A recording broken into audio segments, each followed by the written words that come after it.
كفروا هؤلاء أهدى من الذين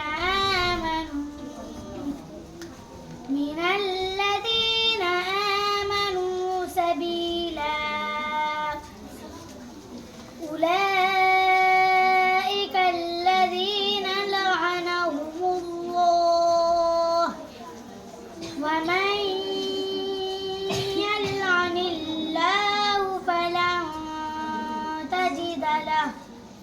فلن تجد له نصيرا أم لهم نصيب من الملك فإذا لا يؤتون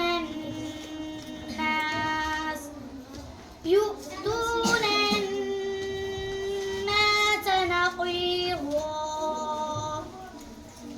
أم يحسدون الناس على ما آتاهم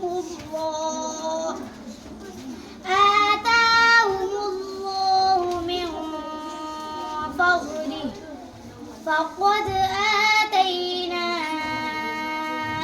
آل إبراهيم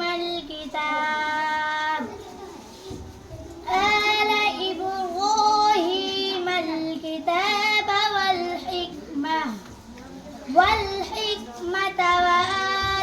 وآتيناهم ملكا عظيما صدق الله العظيم मुल्कन अज़ीमा, तनवीन का कौन सा कायदा होगा? मुल्कन अज़ीमा, मुल्कन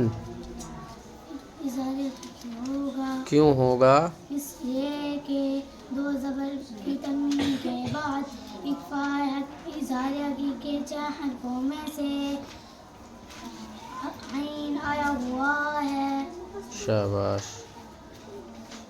फलऊ तजीदा, नून साकिन का कौन सा कायदा होगा? फलऊ तजीदा हकीकी होगा। क्यों होगा? इसलिए कि नून साकिन के बाद इक्फाए हकीके 15 हरफों में से ता आया हुआ है। शाबाश। लहू, लहू में कौन सा कायदा होगा?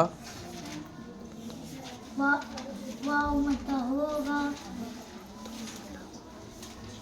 मद्दा सिरा होगा। क्यों?